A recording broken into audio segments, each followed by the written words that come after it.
Welcome to Sideline Sanity with me, Michele Tafoya, sponsored by Legacy Precious Metals. There has never been a better time to invest in precious metals. Go to legacypminvestments.com, legacypminvestments.com. Coming up, 3 parts of Stoicism that I practice. And the key word there is practice. For nearly 3 decades, she's reported the action from the sidelines. She started very young. She's covered the NBA, NFL, Olympics, and the college football and basketball national championships. And now, during these insane times in our world, Michele Tafoya thinks we need a serious dose of sanity. This is Sideline Sanity with your host, one of the sanest people on planet Earth, Michele Tafoya. All right, I'm glad you're with me today. I'm just going to talk to you about a few things that I really firmly believe in. They've been life-changing for me. Seriously. And this has only been within the past 10 years. And when you consider my age, that's a fairly recent thing. All right, thing number 1. This is very simple. Life isn't fair. Some of the time it is, but life isn't fair all of the time. How many times do you hear your kids say, "That's not fair"? Or people out in the community saying, "This is not fair." Or, you go and you try to get a parking spot and someone steals it from you and say, "Well, that's not fair." Well, life isn't fair all of the time. And this is a really important fact to accept in order to live a mentally healthy and happy life. Because I've got proof for this, by the way. If you don't think it's a fact and if you think that life should be fair or ought to be fair or can be fair at some point, here are some facts. If life were fair, we would all look like Bella Hadid, right? We'd all be on the cover of People magazine's Most Beautiful.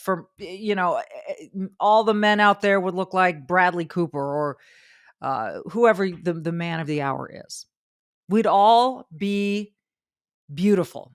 Now, I personally think everything and everyone is beautiful in its own way. I think there was an old song about that. But the point is that things like immutable characteristics like beauty and hair color and skin color are divvied out the way that they're divvied out.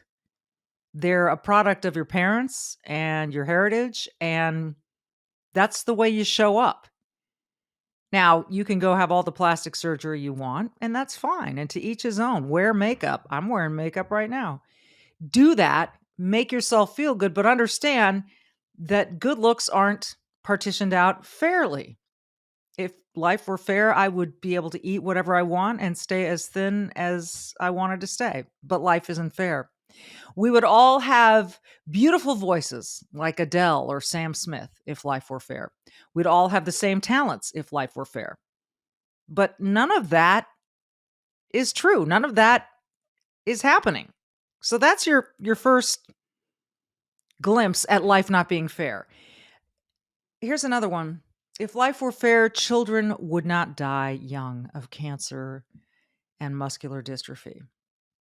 Okay, so my mom and dad had 4 kids totally healthy. My dad's brother had 3 kids, the second of which died at the age of 3 from cancer, and the third of which died at the age of 18 of muscular dystrophy. These are 2 brothers. One has 4 perfectly healthy kids. The other loses 2 of 3. That's not fair. But life's not fair. I mean, these are facts that happen. And again, you can say, well, couldn't they have cured the kid of cancer? He shouldn't have had to deal with cancer in the first place, but that's how he was born. So life isn't fair. If life were fair, 9/11 wouldn't have had 3,000 plus victims, all these victims, innocent people who were just in the line of fire. So we've all said it again and again. We know it's a fact. We know that nobody likes it, but we can also acknowledge that it's nobody's fault. It just is the state of affairs. It's just true, and it just is. And so denying it or trying to pretend it's not true doesn't help anyone or anything, does it? mean, you can fight it all day long, but it's not going to help anyone. So we know life's not fair. Now, the next part of that is accepting that. This is big because it's not going to change. It's always been the case, and it always will be the case. Those who have been through, I guess, uh, if you've overcome alcoholism, maybe you know the serenity prayer. God grant me the serenity to accept the things I cannot change, courage to change the things I can, and wisdom to know the difference. Again, that's accepting that there are some things you can change and some things you can't. And you just pray for the wisdom to know the difference. By the way, I've not gone through rehab or anything. I just happen to know that prayer. I'm just being transparent. Now, once you come to terms with that fact that life isn't fair, and then you reach the acceptance of it, dealing with it is so much easier because when something happens, like you don't get the job you thought you deserved, or your child runs into something unfair in the world of sports, or doesn't get the position or the starting job he or she wanted, and you think it's unfair, you just stop for a second and tell yourself, well, that's par for the course. Life isn't fair. So deal with it. Deal with it. So it's a fact, you accept it, and then you deal with it, right? And I'm going to tell you that once I acknowledged that and really absorbed it into my daily life, I became a much happier person, as I wasn't always fighting against something that I couldn't win against which I couldn't win. There's my grammatical correction. So this leads to something that's a little tangential, but being happy is a good thing. I think sometimes I have felt in the past that being happy is selfish, but it's not. It's almost a moral imperative to be happy. It's good for you and it's good for everyone around you. And the ripple effect that it has is major. So, as I said, I used to feel guilty about being happy. Dennis Prager told me something. Those of you that don't know who Dennis Prager is, just Google him. I'd be shocked if you're listening to this show and you don't know who he is. But he writes a lot about happiness, and I'm going to quote him a couple times here, and how happiness is a moral imperative. He says, happiness, or at least acting happy, or at the very least not inflicting one's unhappiness on others, is no less important in making the world better than any other human trait. And you think about that because, again, it's the ripple effects that one's happiness has. He goes on to say, with some exceptions, happy people make the world better and unhappy people make it worse. This is true on the personal, micro level and global, macro level or macro planes. Let's talk about the micro. I'm again quoting Dennis Prager here. I'm not claiming any of this to be my own, but I've been open-minded enough to listen and learn. Here's the micro level of being happy. We should regard bad moods as we do offensive body odor. Listen to this. Just as we shower each day so as not to inflict our body odor on others, so we should monitor our bad moods so as not to inflict them on others. We shower partly for ourselves and partly out of obligation to others. The same should hold true vis-a-vis moods. And just as we avoid those who do not do something about their body odor, we should avoid, whenever possible, those who do nothing about their bad moods. Think about people, who are always crabby, always in a bad mood, always just downer, Debbie Downers, right? That's what they call them. Whatever. They're not fun to have in the room. They're just not fun to be around. They don't bring anything to the table. In fact, if anything, they take stuff away. They're a distraction from everything that's good in the environment. Now, on the macro level, here's what Dennis Prager says about happiness on the macro plane. Cults, hysteria, and mass movements all appeal to the unhappy far more than to the happy. Cults, hysteria, and mass movements all appeal to the unhappy far more than the happy. He goes on. It is one more example of the genius of America's founders to include, quote, life, liberty, and the pursuit of happiness in the Declaration of Independence. No other major civilization so enshrined happiness as a core value. This American belief in the moral and societal merit in pursuing happiness is a major reason America has developed differently than Europe. The American emphasis on happiness is one reason no fanatical political or religious movement, left or right, has been able to succeed in America as such movements have negatively succeeded in Europe. That's all Dennis Prager. He's got a great book about happiness out there. I would check it out if I were you. So, happiness is a derivative of acceptance.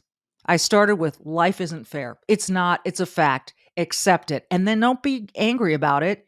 Deal with it. All right. So, how do you deal with it? That is coming up next.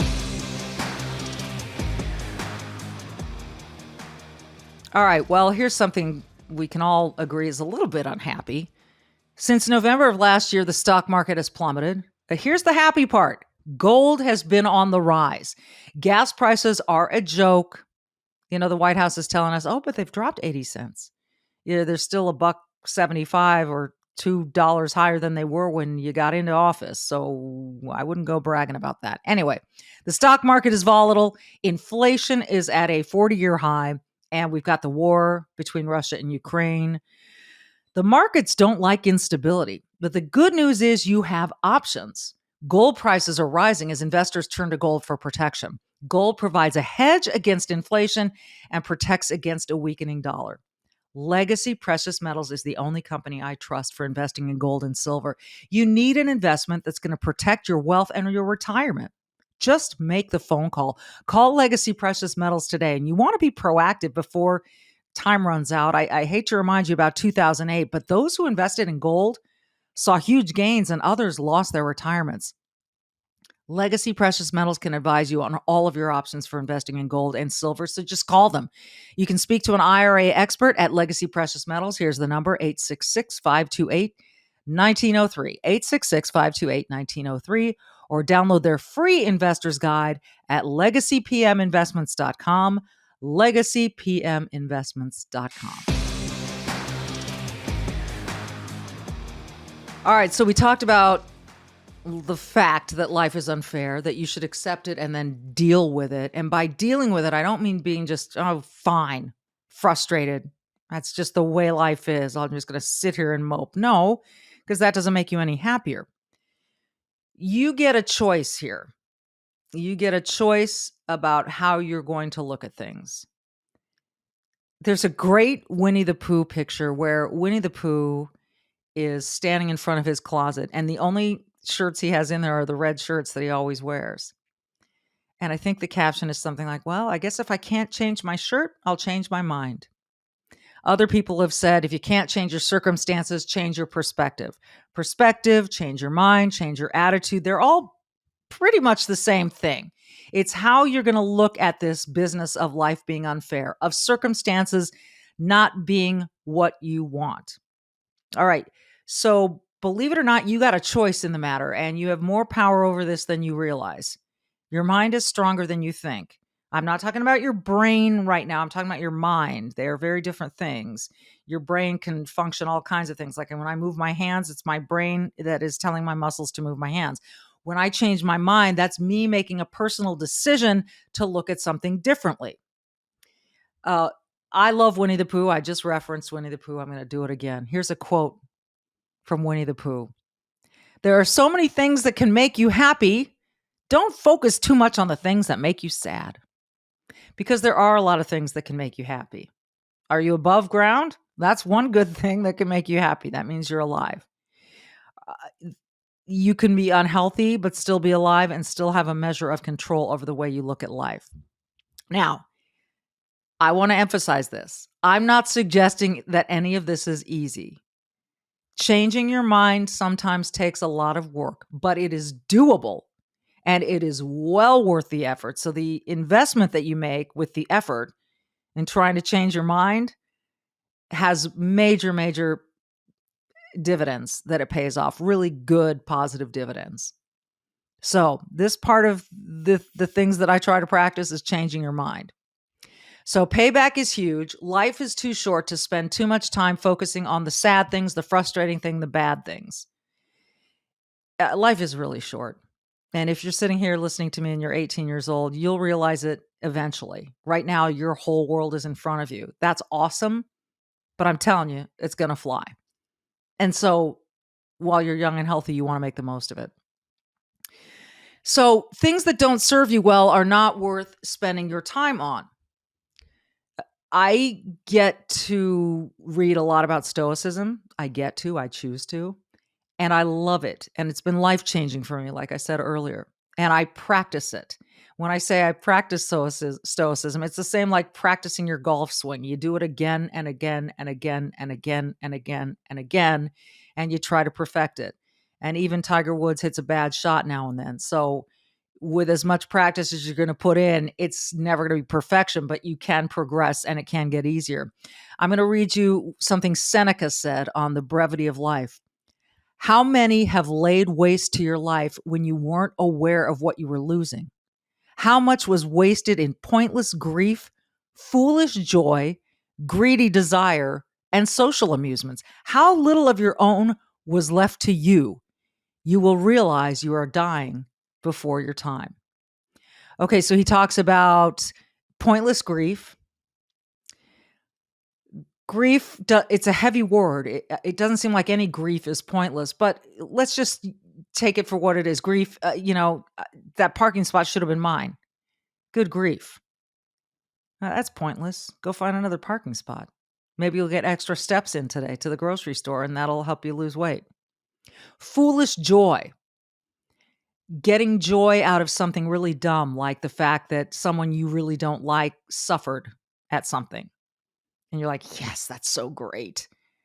Or something stupid like that, something counterproductive, foolish joy, greedy desire, greedy desire. Not all desire is greedy, but man, I only made $1 million this year. I wish I'd made 2. And now I'm just going to focus on how I can get to 2 million because I only made 1 million. That's a little bit of greedy desire. Now, look, I have no problem with you wanting to make as much money as you possibly want to make. But at what point is it greedy desire? And at what point is it, I just really want to work hard and reap the benefits? And then social amusements. It's funny that he said social because social media is one of these social amusements that is a time eater. It just sucks the time right out of your day. And so then you're sitting there going, well, wait a minute. All of a sudden, that 18-year-old becomes 30, and that 30-year-old then becomes 50, and you start going, what have I been doing? You will realize you are dying before your time. That's Seneca. So Ryan Holiday writes about Stoicism. He's one of my favorite authors, and he happens to be a friend. We'll have him on the podcast someday. His book, The Daily Stoic, includes this gem from Epictetus, another Stoic. I know you're thinking Stoicism, Epictetus, Seneca, Marcus Aurelius. These are names I don't know, and they sound so Greek or whatever. This is wisdom. No matter how old it is, it's wisdom, and it's stood the test of time. So it's still really relevant. All right. So the book is The Daily Stoic, Ryan Holiday. Here's a gem from Epictetus. The proper work of the mind is the exercise of choice, refusal, yearning, repulsion, preparation, purpose, and assent. What then can pollute and clog the mind's proper functioning? Nothing but its own corrupt decisions. So you get to decide. The mind gets to make itself up. It gets to decide, make decisions, make choices. What can corrupt it? Really stupid, bad choices. Drinking and getting behind the wheel. Doing something illegal. Hurting the feelings of a friend unnecessarily. Cutting corners at your job when you're not doing your best.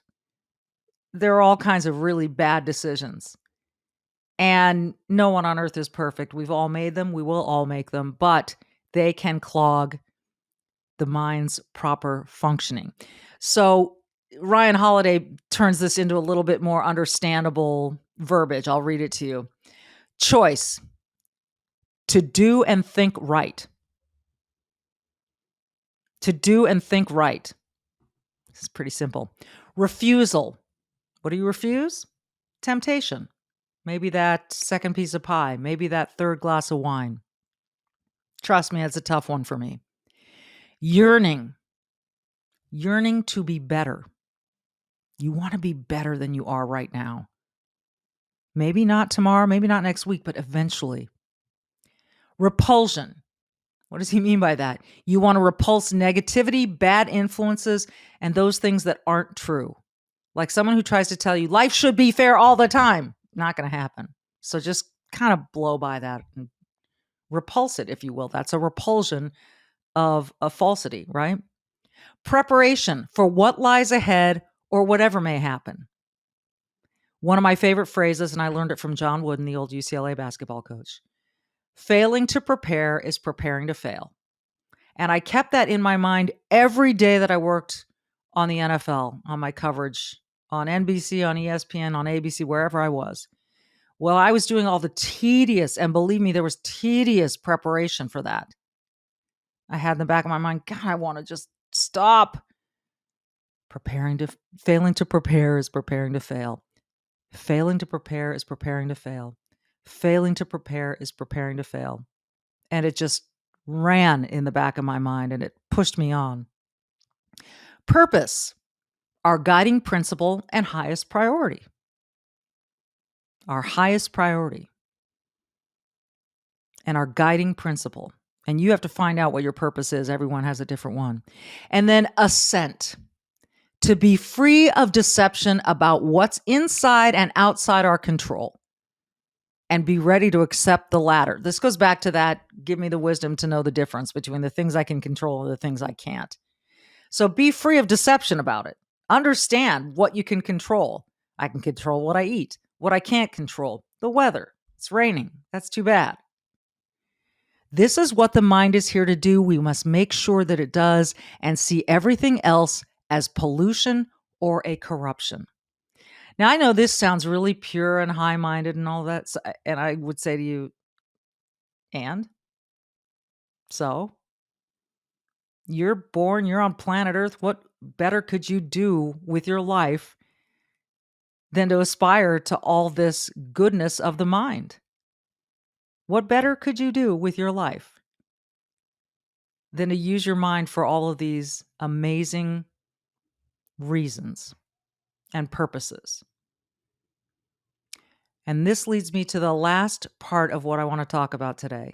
Because once you understand that you have a choice about these things and you get to decide, there's one more thing you get to decide about that is a game changer. And that's coming up next. All right, have you heard about Uncle Tom 2? It unveils the Marxist strategy of creating false racial tension between Americans. Its ultimate goals? Obtaining power, destroying capitalism, and replacing God with government. Pre-order Uncle Tom 2 now. Do it today on salemnow.com. salemnow.com. Go there today. You're going to love this. Uncle Tom 2. Okay, so we've established that life isn't fair. Accept that fact and deal with it. And then we've talked about how to deal with it. It's about changing your attitude, changing your mind. As some people say, fix your face. Get it together and try to find a way to be happy with the things that are in front of you and make your life better. And here's the third thing I want to talk about. And this one has been huge for me because I'm a very sensitive person and I'm very insecure. And you may not know that, but those things are true. Here it is. Ready? Are you ready? You get to choose whether or not you are offended. Think about this for a second. You often hear people saying, "Oh, that's so offensive. Oh, I'm offended. I don't feel safe with that language." Oh, those words, that word is offensive to me. But it's a word. So I understand that some words are less tasteful than others. And some words can be thrown around with the intent to hurt. But guess what? You are part of that equation. If you say, "Oh, I'm so offended," you are participating. You are, in a sense, complicit in the crime of being offended because you're allowing it. I know we've all been raised to think that certain things are offensive and that you must be offended in order to have this virtue and moral high ground. I'm offended by that. But I'm here to tell you it's a choice. It is a choice. And I learned this the hard way through Twitter. Twitter's nothing but a collection of words that people decide to spew in hopes of offending you or making you angry or making you mad. Okay. Now you read the words and you go, "Oh, God, I'm mad." Or you can read the words and go, "What a fool." Delete. Or you can read the words and say, "You know what? I bet these were produced by a Russian bot. What a joke." Or again, you could say, "Oh, I'm just so angry." Choice is yours. Choice is yours. I'm going to go back to my Stoic friends, Epictetus. Any person capable of angering you becomes your master. He can anger you only when you permit yourself to be disturbed by him or her. I'll be even there. Let me read that to you again. Listen closely. Any person capable of angering you becomes your master. He can anger you only when you permit yourself to be disturbed by him. I'm using him because that's just the generic, okay? Don't be offended. See, right here, you could choose to say, or her. Yeah, fine. Or her, whatever. Does it really matter? You get the gist of what I'm saying. I'm not hurting anyone by not saying her. And if you're hurt by that, then I guess I'm your master. I guess I can hurt you pretty easily, right? All right, let's go on here with Meditations is a phenomenal book to own. Marcus Aurelius wrote Meditations, and many people, experts, I mean, this book Meditations has been rewritten and rewritten and rewritten, and people think Marcus Aurelius had no idea this was going to have the impact it had, because he was just basically writing down his thoughts in almost a diary form. But he was a great Roman emperor, and he was a Stoic philosopher. And he wrote about taking responsibility for the things within your control. Again, it's about what you can control and what you can't. Here's what he writes. Someone despises me. That's their problem. Mine, not to do or say anything despicable. Someone hates me. Their problem. Mine, to be patient and cheerful with everyone, including them, ready to show them their mistake. Not spitefully or to show off my own self-control, but in an honest, upright way. Wouldn't it be great if you could do that all of the time? Well, I'm going to be honest with you. You probably won't be able to do it all of the time, but you can try. Try the first time, then the second time it gets easier. And then you do it the second time, and then the third time gets easier. And again, I'm not saying any of it's easy. It just gets easier. And you get stronger and you get more practiced in this practice of saying, I can choose whether or not I want to be offended. Now, if someone comes in here and punches me in the face, that's an offense. That is a physical offense. And, I can take that person to court. I can sue them, whatever. That person can get arrested, yada, yada, yada. But if someone walks in here and says, Michelle, you are an idiot and you're ugly and you were never good at sideline reporting and your podcast should be removed, I could just look at him and go, thanks. See ya. And it might not be easy, but I can do it. And if you're on social media, that's a good place to start your practice. Okay. Marcus Aurelius also says you should be compassionate toward the people who want to try to offend you. Here's what he says. When people injure you, ask yourself what good or harm they thought would come of it. If you understand that, you'll feel sympathy rather than outrage or anger. Your sense of good and evil may be the same as theirs or near it, in which case you have to excuse them. Or your sense of good and evil may differ from theirs, in which case they're misguided and deserve your compassion. Is that so hard? He asks. It's so easy to find offense in almost anything around you. Almost anything. Like, I'm just gonna look at my backdrop here, and you can see that I've got a couple of footballs. Now, people could say, "Ah, that is so offensive. She's showing off that she used to work in the NFL."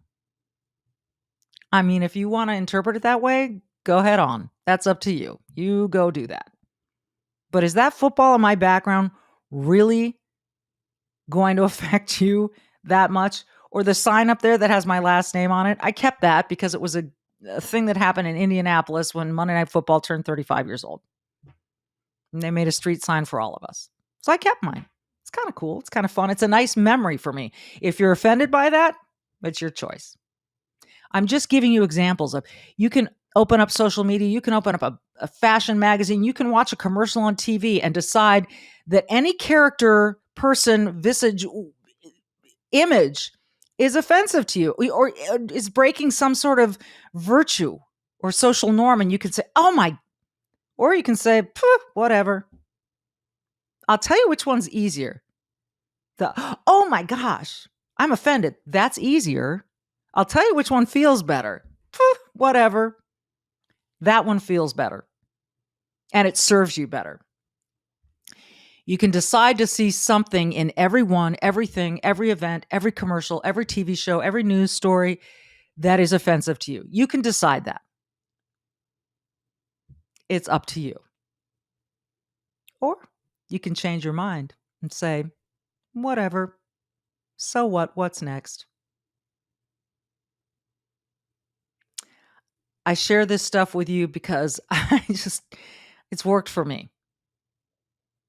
And it's made my life easier and happier. And there is nothing wrong with being happy. As Dennis Prager said, when you're happy, usually you have a better impact on the world than when you're not. This has been Sideline Sanity. I'm Michele Tafoya. Be brave and do good.